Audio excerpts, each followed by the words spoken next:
Okay, so we are at 10 o'clock. Um, we'll get started. Before we get going, I just want to let the attendees know there will be a Q&A session toward the end of this presentation. Look for the Q&A tool in your attendee panel. You can also use the chat tool, or if you prefer, you can use the raise hand button, and we can give you the opportunity to speak directly to the presenter. So. Yeah, we look forward to that, and pass it over to Lloyd now. Okay, well, welcome everyone. We're going to be talking about leading indicators and dashboarding for advanced work packaging. This is actually a presentation I did at the 2017 conference. It went over extremely well, so we felt it would be helpful for people to see the kind of content that gets presented at the conference each year.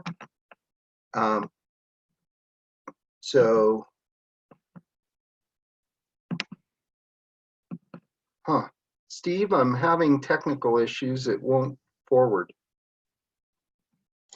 Okay, one moment. Sorry, everyone. We'll be right back.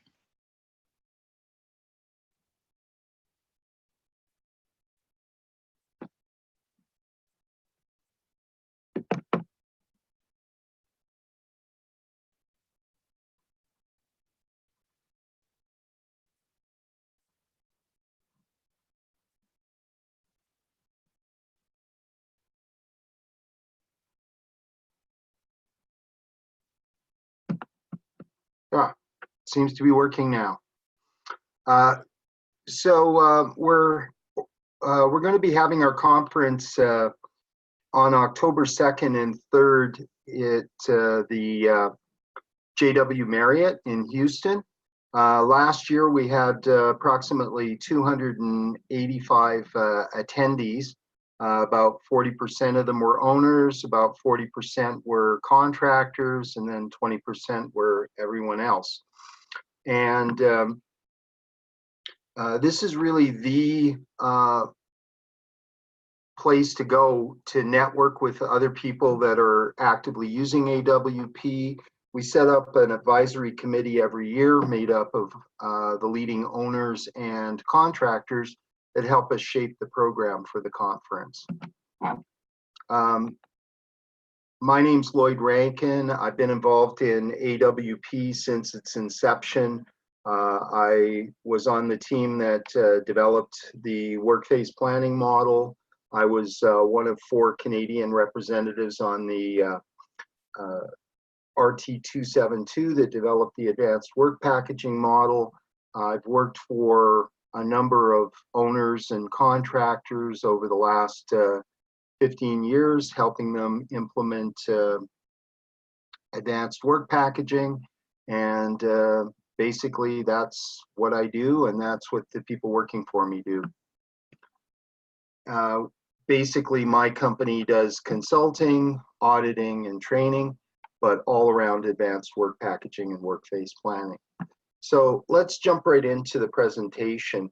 I think it's worth spending a minute just to explain what advanced work packaging is and how that differs from just work phase planning, and then talk about the metrics. So advanced work packaging includes front-end planning, and it includes work phase planning. The work phase planning came first, and that was developed back around starting in 2003. It was released in 2006, but it was basically an attempt to get the materials, the equipment, the information in the hands of the contractors so that they could better plan and execute their work. And it did have some of the desired results, but one of the problems is the contractors don't have control over the entire process. In the front end of the project, we actually determine how we're going to structure the project, how we're going to develop construction work packages and engineering work packages and procurement work packages. And it usually involves setting up a 3D model. So there's a bunch of decisions that if they're not made early, will make it very difficult to do work phase planning. So when RT272 happened, we basically combined the efforts of COA, the Construction Owners Association of Alberta, and CII, the Construction Industry Institute, to get the front end right and then get the planning and execution in the field right. Basically, there are certain package deliverables that are created, and the first thing that happens early in the project is we establish a path of construction. We decide what the appropriate sequence is, how we're going to break it down, and then that drives how we engineer and procure the project, how we're going to plan for construction, and how we're going to actually execute in the field. And so each of these elements, POC, path of construction, EWP, engineering work package, PWP, procurement work package, CWP, construction work package, RFI, request for information, and IWP, installation work package, are packages that need to be monitored and controlled throughout the process. And we're going to talk about them one at a time. So let's start with path of construction. Basically, it's just the optimum way we're going to build. And you can see in this picture that we've taken a plant and we've identified the areas that make sense in terms of how to build it. So that is the construction work areas. And then within the construction work areas, we're going to detail it even more. There's a number of deliverables that come from doing the path of construction. The first is we're really trying to come up with an optimal project schedule. As we start to have the contractor, that's construction contractor, engineering contractor, supply chain folks, owner, get together, they may have in their minds, this is how I want to build it, but based on availability of materials, based on if it's a live plant, what activities are going on, they may have to change that planned path of construction. So it's really critical when we have these meetings that the right people are in the room. Another deliverable from the path of construction will be identifying the engineering work packages, construction work packages, and procurement work packages. And I'll get into procurement work packages a little more later. But one thing you should know is that the engineering work packages can either support the construction work packages on a one-to-one basis, or there can be multiple EWPs supporting a single CWP. So that's the relationship, either one-to-one or one-to-many. Then we have to make sure that the work breakdown structure for the project is going to align with how we're planning on packaging it. Also, we have to have a release plan that's going to support how we're planning on releasing the CWPs. So in order for me to build a construction work package, which includes all the engineering, materials, and how I'm going to build the projects, safety and other issues, I need to have the right engineering and the right materials. So aligning those is really critical. We also have to think about what the contracting strategy is for the project. With advanced work packaging, we're seeing it used on large projects, but also smaller and smaller projects. I'm heading up an initiative for COA, where we're looking at a scalable AWP model that's going to apply to projects 100 million and smaller. And we're actually going to be doing a webinar on that in a little bit. I think it's next month. So how we're going to contract this, whether we go full EPC or we separate out the engineering portion from the construction portion, whether we bring in an early construction input contractor, those are all things that have to be determined during the path of construction process.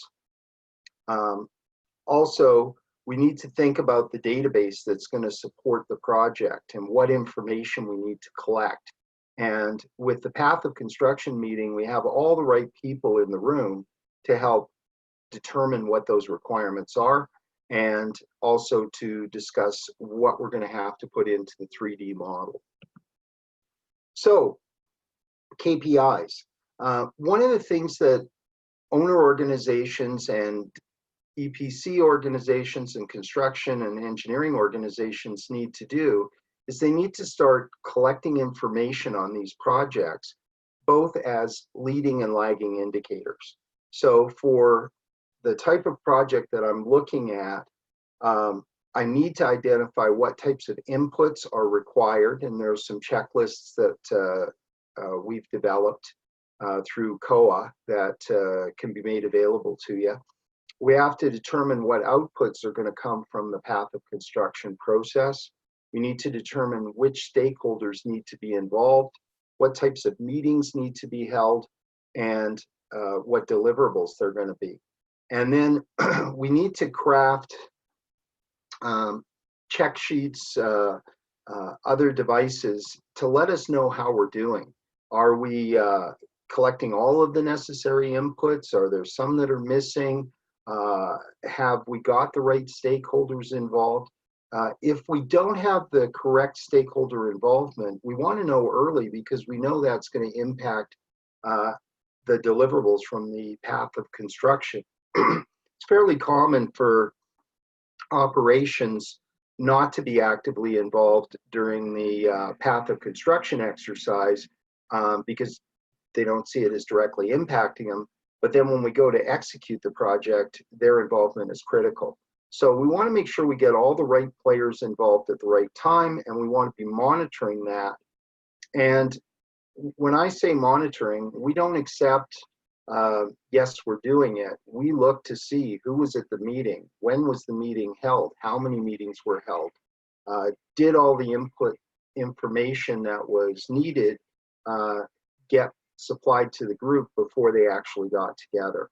And you might ask, well, why does project type matter? If we're talking about small, repeatable projects, the path of construction exercise can be very straightforward, almost cookie cutter.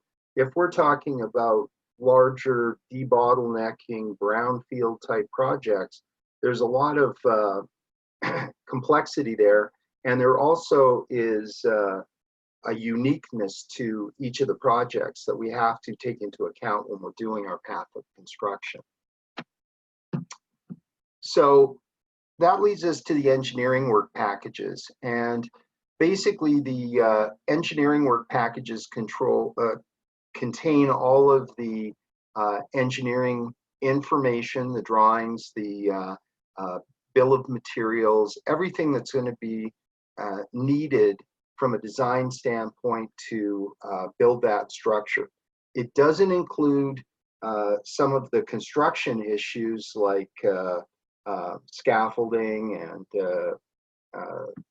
elements of rigging studies and other things, but basically everything that's necessary from a design and a material standpoint is largely contained in these engineering work packages. One of the issues that we run into is often people will say, well, yeah, the engineering's done and it's issued for construction, which means you're good to go. And the problem is there are often significant holds, there may be information missing, vendor documentation, and so on. And that can really cause problems for people trying to construct. So these are some of the deliverables for the engineering work packages. We want to make sure that they're complete, that everything's in there that's supposed to be. We want to make sure that the sequence that they're coming out matches up with the sequence we agreed to. So we've frequently seen cases where the engineering that isn't required for 2 years is coming out today, and the information you need next week isn't ready and won't be ready for a while. So we're really trying to match up the delivery of the information with when we need it. progressing and forecasting, I'm going to talk about rules of credit specifically for engineering, but historically what we've done is said, how many drawings are there? Oh, there's 100 drawings.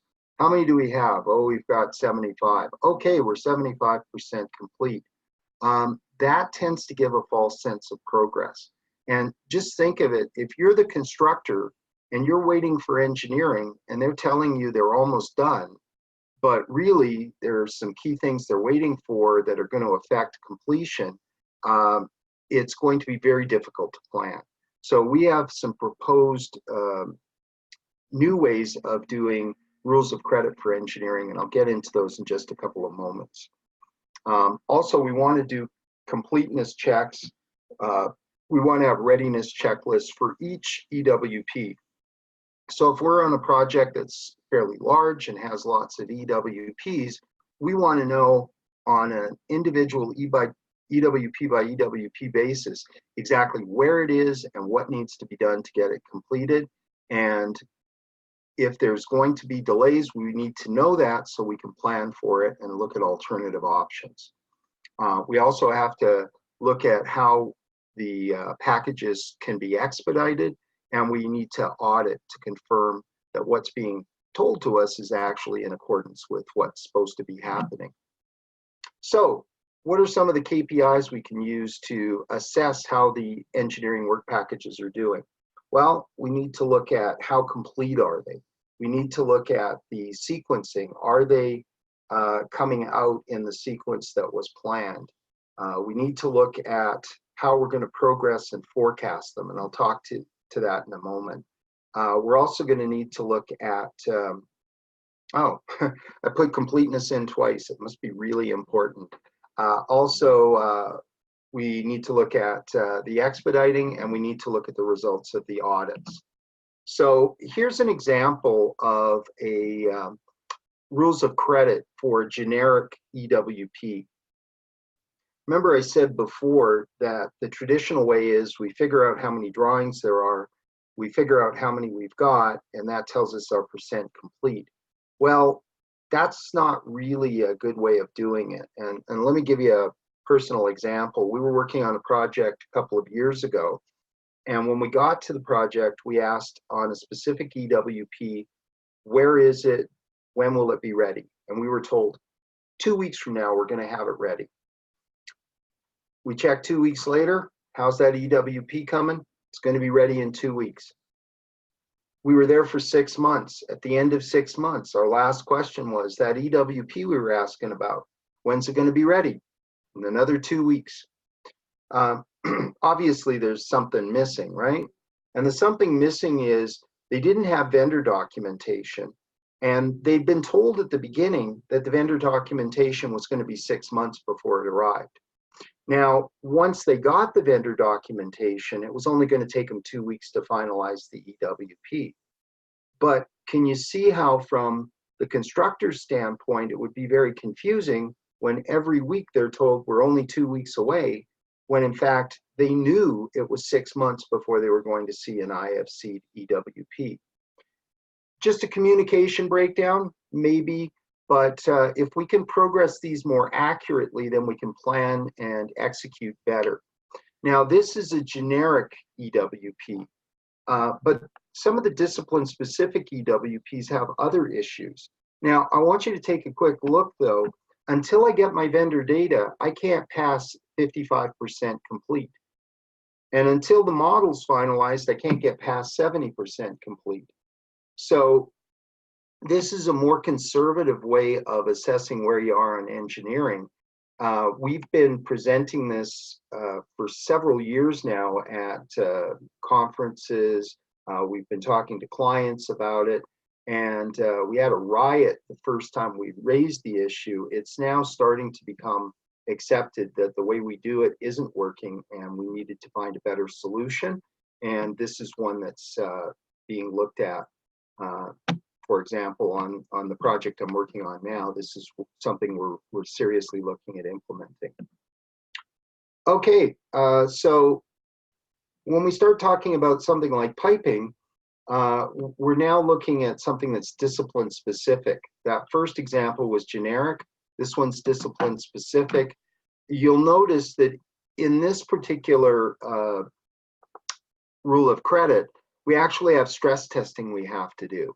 And until we've done final stress testing, we can't get past 65%. Until we've got the model finalized, we can't get past 70%.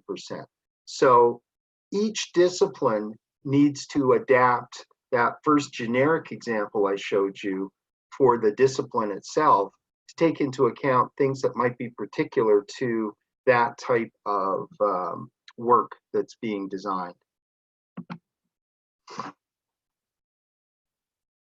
One of the new and really hot topics in advanced work packaging is procurement work packaging.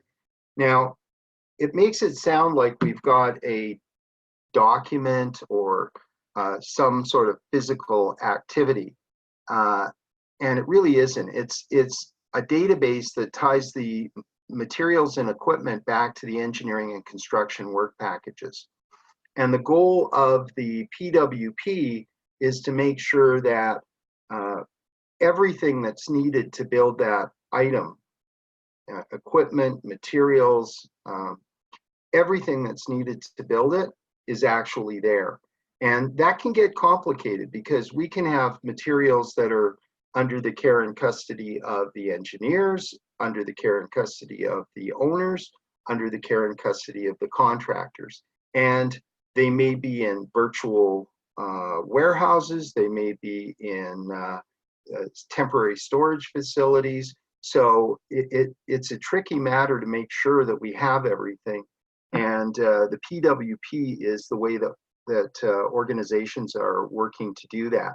I've got to tell you, we work with a lot of very large engineering and procurement companies and owner companies, and nobody is telling me that they have the answer. They're all moving in the right direction, but there's more to be done. But some of the deliverables for the PWP, we're looking at things like completeness again. So when we get a shipment that arrives, is everything there? Is all the equipment there? Is all the documentation there? Is the way in which we're sequencing the work supported by the way in which the materials will be developed? Do we have mechanisms for forecasting when those materials are going to come? Also, have we got processes in place to check for completeness, to check for expediting, to audit the process? So basically, we're looking at these KPIs, the completeness and sequencing of the packages, the progressing and forecasting, the expediting, and the auditing. And what we want to do is, for each one of these, we want to be able to identify when there's a problem, because if we're having a problem early, we have a chance to recover. If our only indicators are the material wasn't there and we missed our deadline, then it's really too late to do much about it. And we've heard from a number of people, well, you know, if the materials aren't right, we'll catch that because we always have a morning meeting. Well, got to tell you, most of the materials that are needed on the site are going to take you at least a month to get. And so finding out that you don't have them at the last minute is not particularly helpful. RFIs, requests for information, really, these are clarifications. They're expensive and they're difficult to do. And one of the reasons that they're difficult to do is when a request for information comes forward to the engineers, when they're first starting the engineering, the entire team is together. When they're entering detailed engineering, when they're working through detailed engineering, unfortunately, as they get further along and the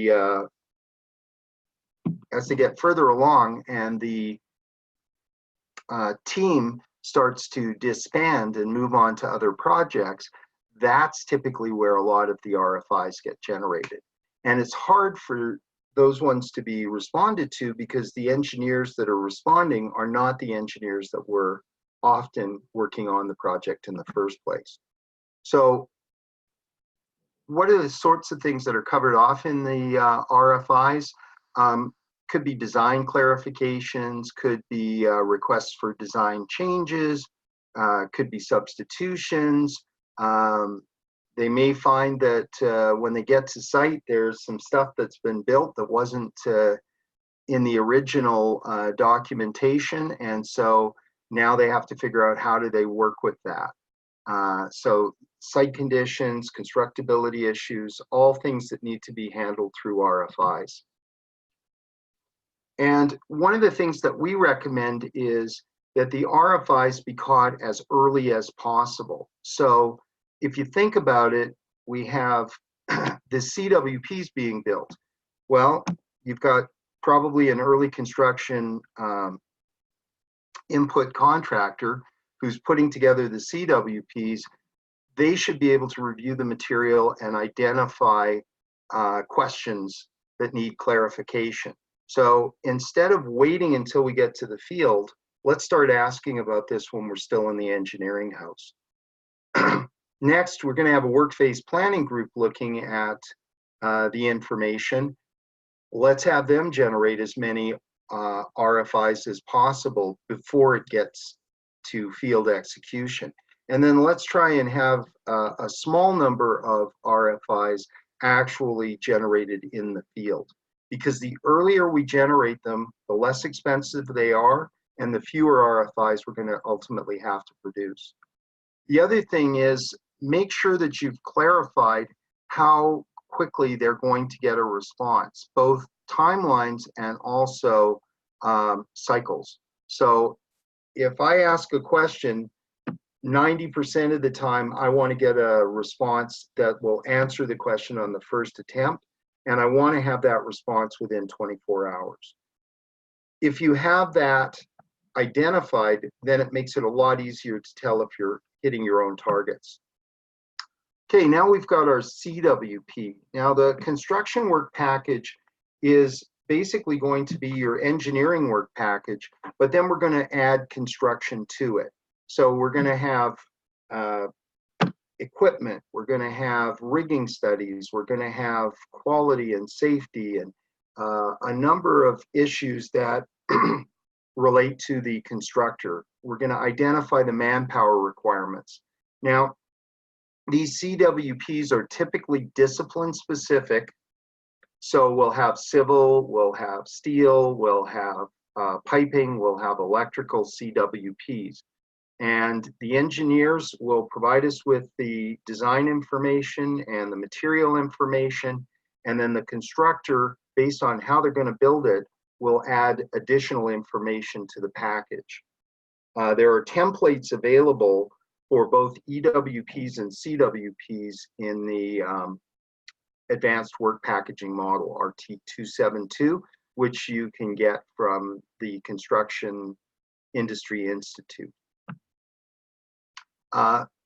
These are some of the deliverables that we typically see in a CWP: scope of work, EWP, materials, equipment, safety, labor.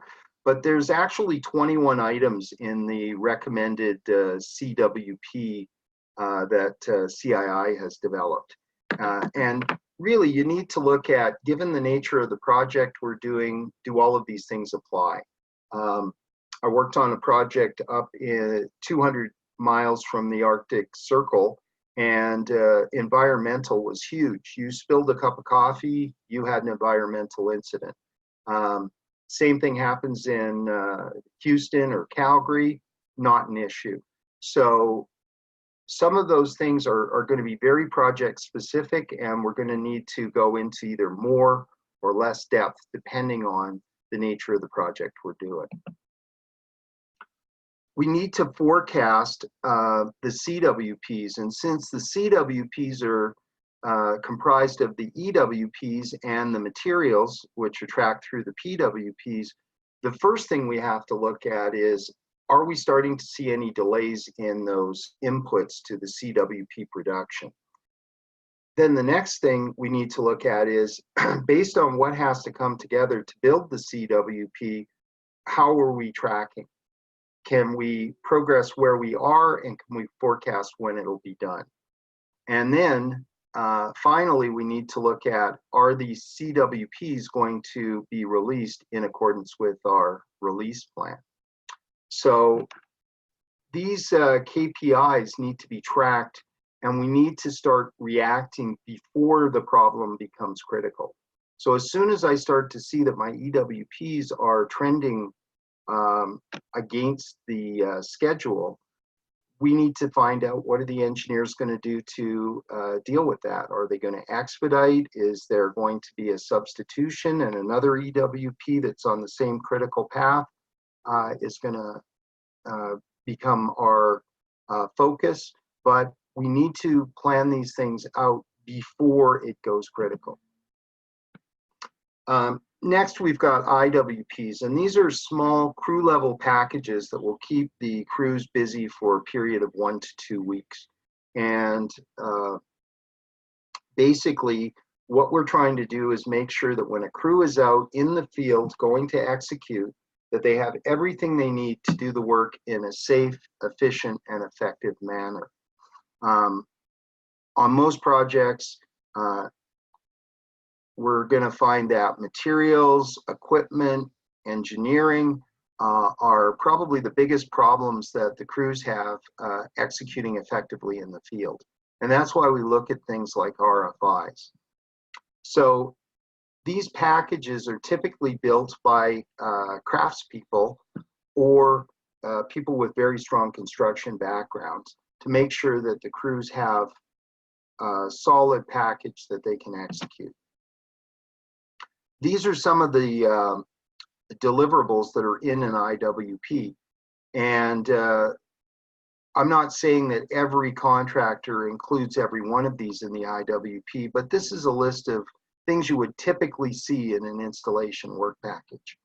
And probably the most important is the scope of work and the drawings. Because if you give the crews the information, the materials, they will do great work for you. If they get there and the predecessor work hasn't been done, the materials haven't been delivered, then you're going to find that they're not going to be terribly efficient at executing. And we've seen that when we started doing work phase planning and advanced work packaging, we were seeing tool times of 37%. As we've applied AWP concepts, we've seen those numbers climb significantly on the projects that are using AWP and on the projects that are using it effectively. There's a tool called the maturity model that's in the implementation guide, and I strongly recommend you take a look at it. It will help you understand where you are on your AWP journey. And a basic rule is, if you're a level 1 organization, you're starting your journey. If you're a level 2, you're going to see that your costs, your schedule, your quality, your safety, your productivity, your predictability are all improving. And if you've reached level 3 maturity, you're going to find that you've actually maximized each of those areas. And the one that you're still seeing further growth in is quality and predictability. So strongly recommend you look at the maturity model. It's a 2-page document, but it really helps to open your eyes as to where you are. Now, one of the things about our installation work packages is we need to assess them based on, is the work done or not? And one of the things we hear in the field is it done or is it done? Done means we kind of sort of have it done, but there's still stuff we're missing. Done means it's completely finished. And with a IWP, the only thing that matters is it done? If they're still working on it, then you really don't know where you are.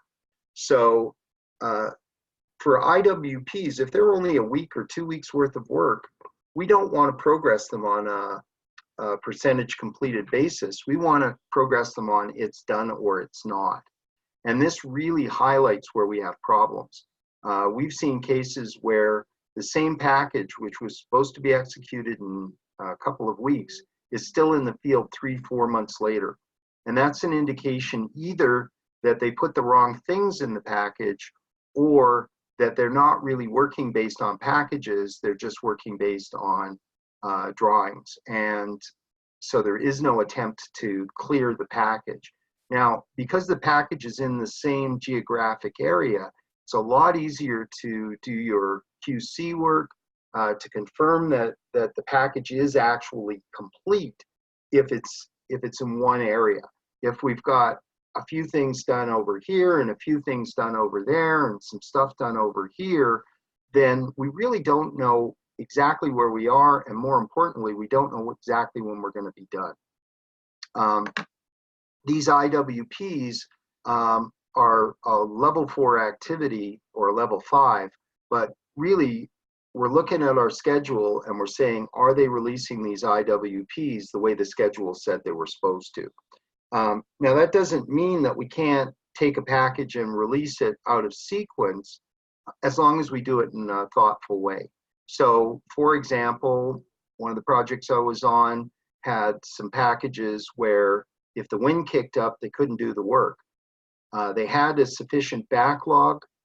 They pulled one of those items from backlog when the wind conditions kicked up, and they started working on another package. It allowed them to maintain their progress, but they didn't say, okay, it's windy, we can't do this, let's stand around and wait for the wind to stop. They would dip into the second package. They had explicit instructions not to use the package as long as they could do the work in the package they were originally assigned, but it gave them a plan B. And that's really what we need to do. We need to monitor this stuff and take corrective action as quickly as possible. So one of the things that we need to do is we need to establish executive dashboards. If we take those KPIs we were talking about, I know that on my project there are 300 EWPs that need to be produced, and I know what sequence they need to be produced in. I should be able to look and see exactly which ones are done, which ones are in progress, which ones haven't been started. I need to be able to see exactly what is being done to get the ones that aren't ready. And I need to know what the impact of a delay on that item is going to be to the construction work packages. Same thing for procurement. Same thing for construction work packages, same thing for installation work packages. It doesn't have to be complicated, but we need to identify what things are going to tell us if we're getting into trouble, and then we need to have a plan to deal with those activities if they start to go sideways on us. And we found that if you give people good information and you allow them to focus on the things that really matter, you can be very successful. So, you know, what is that executive dashboard? Well, there are software tools out there that can help you with that. We just had a presentation about a week or two ago from O3. They have a tool that can do that kind of dashboarding. Other companies like Technoplant have versions that can do that. There are mechanisms within ConstructSim and Smart Plant Construction that can help you with that. We're not endorsing a specific solution. What we're saying is you need to have this in place so that as your project is progressing, you know right away when there's a problem and you can react to it before it becomes critical.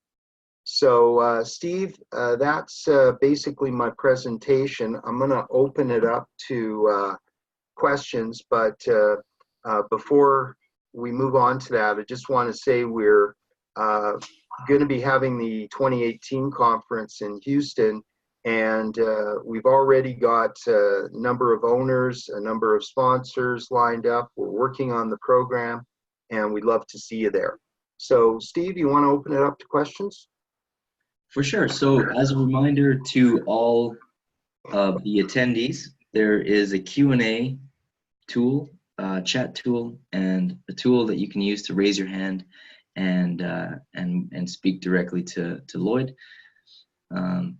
Feel free to submit your questions. While we're waiting for questions to come in, I'll just let everyone know the next scheduled webinar is April 25th, and it is going to be on the topic of AWP scalability, which is something that Lloyd alluded to earlier, the COA initiative. And it looks like we may have a raised hand here. One moment. Okay. And believe me, I've been doing this a long time. If I said something you violently disagree with, please tell me. We get so much further if we have good discussion going on. So we have a question here. Would you be able to share some of the rules of credit for other disciplines? And then they specifically clarified that they mean for engineering rules of credit. Yeah, we actually have in the, I'm on the COA Advanced Work Packaging Committee, and we have a subcommittee that is specifically looking at the area of establishing rules of credit. Glenn Warren's chairing that committee, and I know they've been looking at other disciplines beyond pipe. I don't know that they're quite ready for release, but they will be providing an update at the best practice conference in May, and hopefully at that time we'll have some additional disciplines ready and available for you on the COA website. But if you do want to get connected with Glenn, please send us an email. We'd be more than happy to put you in touch with the committee, and quite frankly, the committee's looking for help to build out these additional rules of credit. So if any of you on the line are interested in getting involved, please let us know and we'll put you in touch with the right people. Steve, another one? Yes, the follow-up question to that was who should they email? Probably the quickest way to get in touch with us would be info@groupasi.com. Yeah, I mean, you can always contact COA, and then COA will direct you. But you know, the main thing is we just want you to get to the right person. So since I'm already on the committee, I'm probably the easiest resource. I'll give everybody on the line my email address, and if you want to contact me directly, it's lrankin, LRANKIN, @groupasi.com. And Steve is going to send a thanks for attending message to you afterwards. So we'll just include my email address on that. Okay, Steve? Sounds great. Thank you for the question. Any other questions from the attendees this morning around the conference, the rules of credit, KPIs, AWP in general?